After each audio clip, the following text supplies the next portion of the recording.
जय हिंद प्यारे साथियों, कैसे हो आप सभी लोग। आई होप आप सभी लोग स्वस्थ होंगे। तो स्वागत है दोस्तों आप सभी का डीएस वकील क्लासेस में। तो दोस्तों आप सभी लोगों को पता है क्लास 12th की फिजिक्स हम डेली हमारा लेक्चर आता है, प्रोवाइड करते हैं आप लोगों को, जिसमें चल रही है यूनिट हमारी प्रकाश की। तो प्रकाश की यूनिट के आज अंतर्गत हम क्या पढ़ने वाले हैं, आज पढ़ने वाले हैं प्रकाश का अपवर्तन। तो प्रकाश का अपवर्तन क्या होता है उसके बारे में आज हम लोग डिस्कस करने वाले हैं। तो सबसे पहले बच्चों आप लोग डाल लीजिए प्रकाश का अपवर्तन क्या होता है, हेडिंग डाल लीजिए आप लोग। तो प्रकाश के अपवर्तन में आज हम समझेंगे प्रकाश का अपवर्तन क्या होता है। तो सबसे पहले हम यहाँ पर एक डायग्राम बनाते हैं, यहाँ एक डायग्राम बनाते हैं। ये सपोज दैट मान लीजिए ये मीडियम ऊपर का 1 है और ये मीडियम 2 है। इस प्रकार से N1 माध्यम N2 माध्यम। ये मान लीजिए मीडियम, ये मीडियम है विरल मीडियम, जैसे बोलते हैं डेंसर, रेयर मीडियम, और ये डेंसर मीडियम इसको बोलते हैं विरल माध्यम। विरल माध्यम इसको बोलते हैं हम सघन माध्यम। तो विरल माध्यम क्या होता है, सघन माध्यम क्या होता है। जैसे हम लोग ये खड़े हुए हैं, जिस प्रकार से निर्वात होता है, जिसमें ये निर्वात में क्या होता है, जैसे प्रकाश में कोई रुकावट नहीं आती है। जिस तरीके से सूर्य से प्रकाश पृथ्वी तक आता है, तो निर्वात के माध्यम से भी आ सकता है, कई मीडियम पढ़ सकते हैं। तो प्रकाश एक सीधी रेखा में गमन करता है। तो यहाँ हम लोग समझेंगे प्रकाश का अपवर्तन क्या होता है। इस प्रकार से मानिए जब कोई प्रकाश इस तरीके से, ये हमने लगा रखा है, ये माध्यम है एक, ये माध्यम है ऊपर का विरल माध्यम में चल के आया।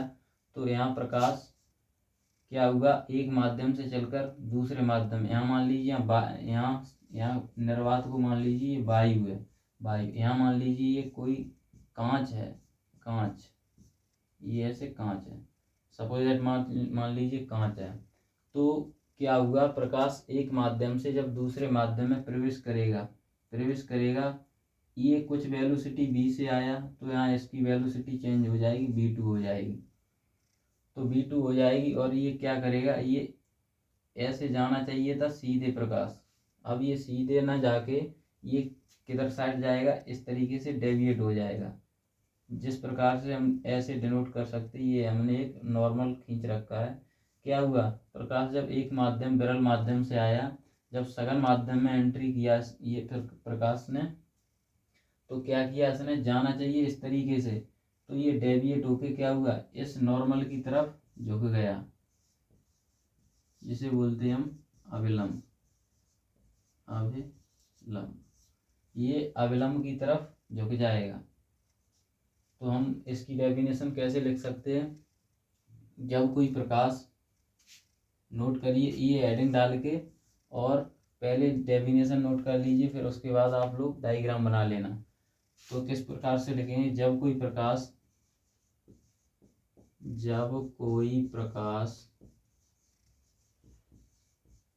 किसी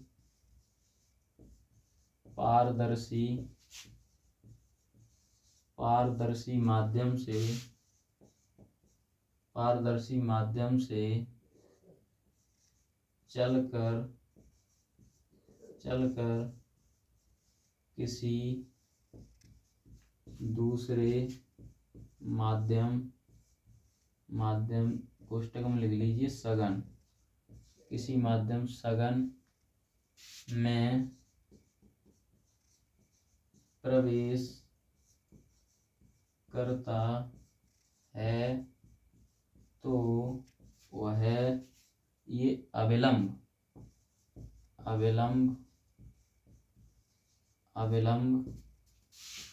की तरफ झुक, इसे लिख सकते हैं मुड़, झुक या मुड़ जाता है। इस घटना को प्रकाश का अपवर्तन कहते हैं। दोस्तों आप लोगों ने समझा, जब कोई प्रकाश एक पारदर्शी माध्यम जैसे वायु से चलकर किसी दूसरे माध्यम जैसे सघन माध्यम में प्रवेश करता है तो ये क्या करता है, अविलंब की तरफ झुक जाता है। तो इस घटना को हम क्या कहते हैं, प्रकाश का अपवर्तन कहते हैं। ये दोस्तों ये हेडिंग डाल के इसके नीचे ये नोट करना है इसकी डेफिनेशन, फिर आप लोगों को ये डायग्राम बनाना है इसके नीचे, इसको आप नोट कर लीजिए प्रकाश के अपवर्तन की डेफिनेशन को।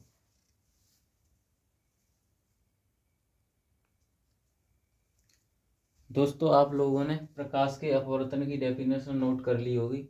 अब हम देखते हैं प्रकाश के अपवर्तन के नियम क्या क्या होते हैं। तो इस डायग्राम से समझते हैं नियम किस प्रकार से निकाल सकते हैं।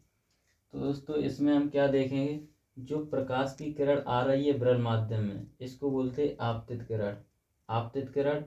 और ये जैसे ही सघन माध्यम में एंट्री की तो इसको बोलेंगे अपवर्तित किरण। ठीक है, आपतित किरण के साथ जो एंगल बनता है आई, इसे बोलते हैं आपतन कोण। और जो अपवर्तित किरण के साथ जो एंगल बनता है उसे बोलते हैं अपवर्तन कोण। ठीक है, तो पहला नियम क्या होगा इसका, आपतित किरण तथा अपवर्तित किरण आपतन बिंदु पर तीनों अविलंब एक ही तल में होते हैं। पहला नियम ये हो गया, क्या हो गया, आपतित किरण तथा अपवर्तित किरण आपतन बिंदु पर अविलंब तीनों एक ही तल में होते हैं। तल का मतलब जिस जगह ये मिल रहे तीनों पॉइंट, कौन कौन से, आपतित किरण, अपवर्तित किरण और अविलंब कहाँ है, एक जगह एक पॉइंट पे इस पे मिल रहे हैं, तो इसको बोलेंगे आपतन बिंदु। तो प्रकाश के अपवर्तन के नियम कितने होते हैं, इस प्रकार से लिखिए, प्रकाश के अपवर्तन के दो नियम हैं। नंबर 1 हेडिंग डालिए आप लोग, हेडिंग मन डालिए, ऐसे लिखिए, आपतित किरण, आपतित किरण तथा अपवर्तित किरण, अपवर्तित किरण आपतन बिंदु,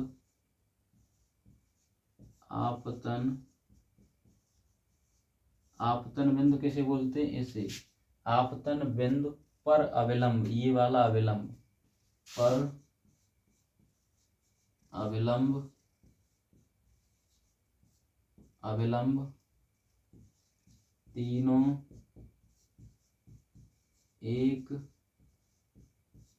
तल में होते हैं। तीनों कहाँ होते हैं, आपतन बिंदु पे। ठीक है, पहला नियम ये हो गया। अब दूसरा नियम क्या होता है, जो आपतित किरण के साथ बना एंगल आई जिसे बोलते हैं आपतन कोण, आपतन कोण। दूसरा नियम लिखिए, आपतन कोण, आपतन कोण जिसे लिखते हैं आई से, आपतन कोण की ज्या को क्या बोलते हैं, साइन की ज्या तथा अपवर्तन कोण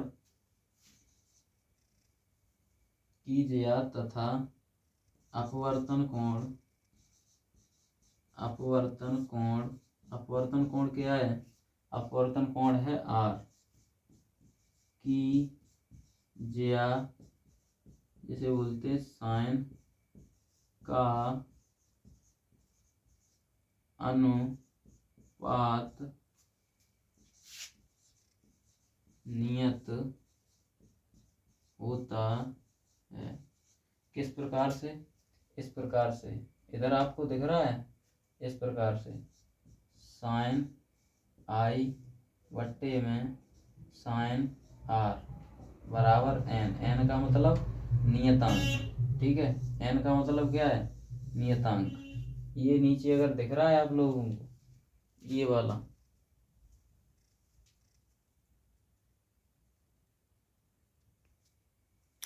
दोस्तों आप लोगों को यहाँ नीचे दिख नहीं रहा था, इस वजह से यहाँ लिख दिया है साइन आई बट्टे में साइन आर बराबर नियतांक एन, और इसी को लिख सकते हैं 1 और 2। इसका मतलब होता है ये पहला मीडियम, पहले मीडियम के सापेक्ष दूसरे मीडियम का अपवर्तनांक को लिखते हैं हम एन से।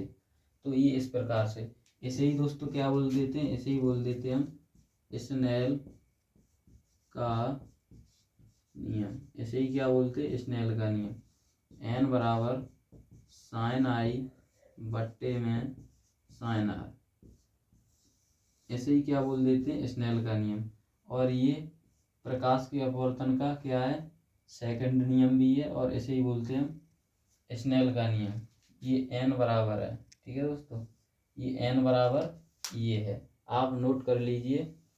आई होप आपको प्रकाश का अपवर्तन की डेफिनेशन और प्रकाश के अपवर्तन के नियम, ये दोनों आप लोगों को क्लियर हो गए होंगे। अगर कोई भी पॉइंट समझ में नहीं आता है तो आप लोग वीडियो के एंड में कमेंट करके हमको अवश्य बताएंगे कि हमको ये समझ में नहीं आया है, ठीक है। तो ये भी नोट कर लीजिए आप लोग।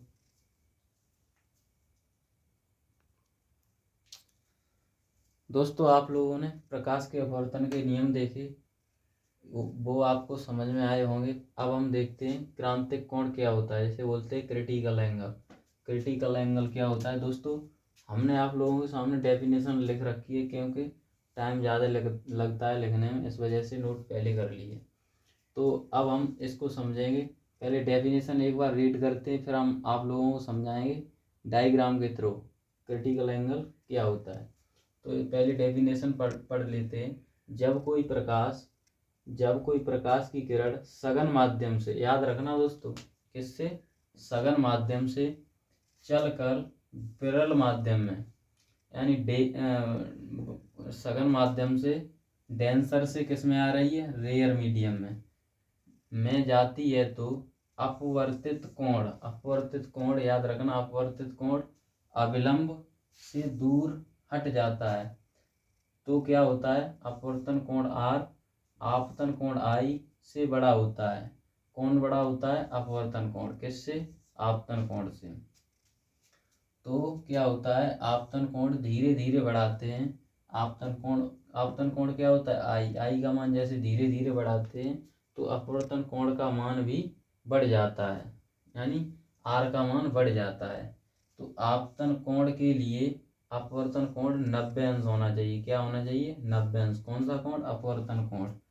इस आपतन कोण को क्रिटिकल एंगल कहते हैं। इसे हम किससे लिखते हैं, सी से।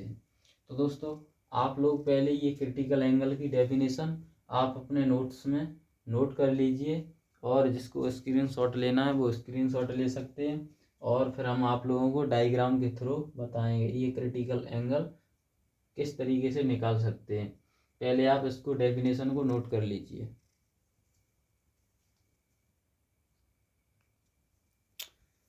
दोस्तों आप लोगों ने क्रांतिक कोण की डेफिनेशन नोट कर ली थी, अब हम समझाएंगे डायग्राम से आप लोगों को। डायग्राम से, ये दोस्तों 3 डायग्राम दे रखे हैं।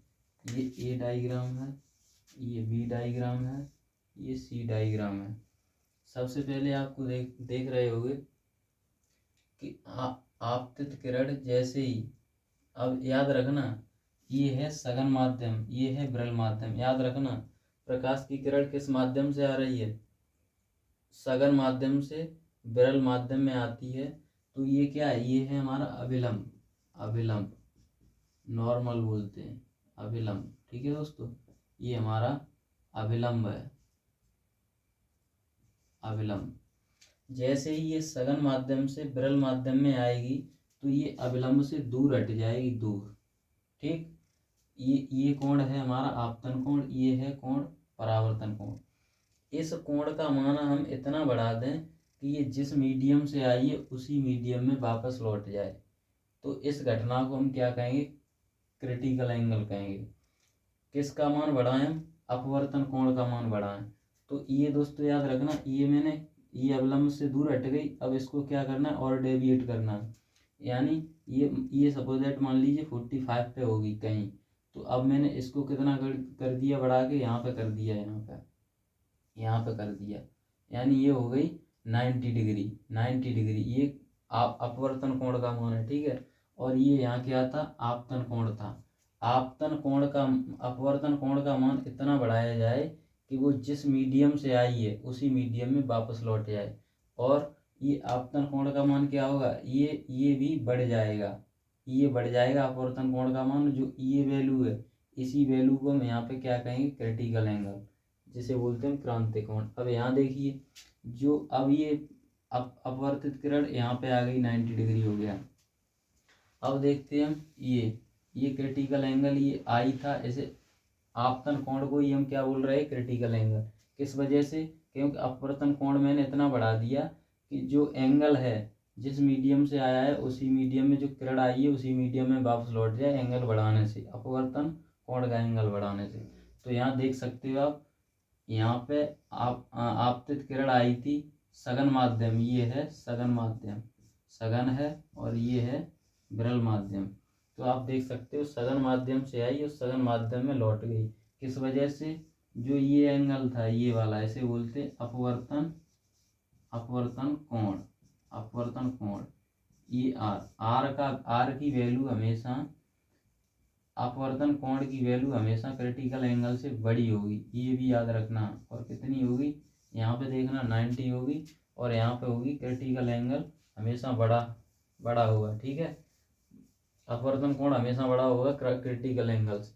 ये 3 घटना थी, ऐसे ही आप डायग्राम में आप लोग बना लीजिए क्रिटिकल एंगल में, ठीक है। और ये बना लीजिए दोस्तों। आज के लेक्चर को हम इतना ही रखते हैं, और हम अब नेक्स्ट लेक्चर में देखेंगे आगे की बारे में, आगे की डेफिनेशन है। आप लोग इतना ही नोट कर लीजिए और ये डायग्राम बना लीजिए। तो दोस्तों धन्यवाद दोस्तों आपको मेरी वीडियो देखने के लिए, और इसी तरीके से जुड़ने के लिए आप इस वीडियो को ज़्यादा से ज़्यादा शेयर किया करें, और चैनल को सब्सक्राइब कर लें, और अपने दोस्तों के साथ शेयर करें। नमस्कार दोस्तों।